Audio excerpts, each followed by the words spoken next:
I want to show you guys removing a Mosin barrel from the receiver. As you can see, most of the barrel is missing. This barrel was, and I want to show you guys how to do it.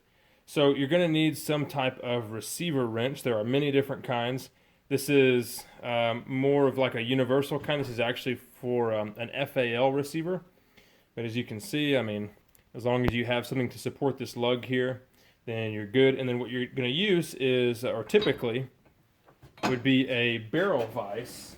And I've got one here, but it was not strong enough to grab the stub, so it would just slip in there, unfortunately. So I wasn't able to use this, and since the barrel was already toast, I just cut flats into it. That way I could just put it straight in the vise and not worry about it at all. If you're taking the barrel out of the receiver, I mean, it's most likely garbage. So the easiest thing to do is just cut flats into it. And then up here in the front, I planned on making some relief cuts into the threads, and that didn't really go well. I should have made a vise block for this receiver in the mill, and I didn't, and the drill bits just walked because I wasn't holding it right. But anyway, so first I tried using a 1/2-inch breaker bar, and this is how that turned out. So good old Harbor Freight 1/2-inch breaker bar with a extension that is a 4-ton jack handle. So this extension is about 4 feet long, and yeah, it just shattered. So I went to a 3/4 inch with the same jack handle, and it cracked off. So you can see the gap there. There are a couple things you can do to make this a little bit easier if you've got one that's really stuck, and one of them is actually to cut a groove either on a mill or with a hacksaw. So you can see right there, you see that groove on the barrel?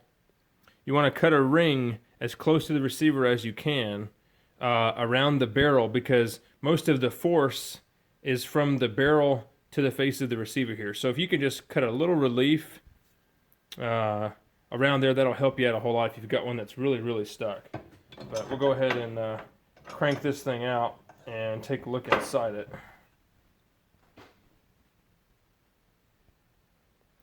Alright, let's get this thing off the rest of the way so we can take a look inside. I'm not quite sure what I want to do with this receiver. The Mosin barrels used to be really cheap and really easy to find. That's not the case anymore. I do have a 1891 barrel that I could use to rebuild this gun.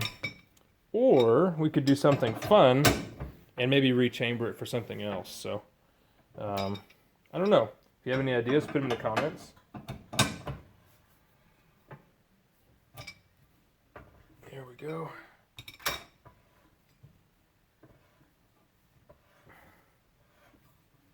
There's only like one other video on YouTube of somebody removing a barrel from a Mosin. I was kind of surprised. I mean, it's pretty common for the barrels to be trashed. It's interesting. There's a good bit of oil in here, or maybe grease. I don't know.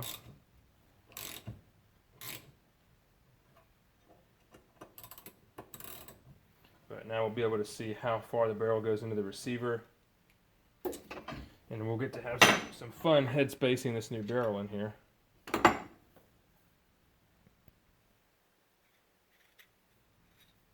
You can see why the barrel was trashed. So, once upon a time, somebody wanted to put a scope mount on this, what used to be a rifle, is now a receiver.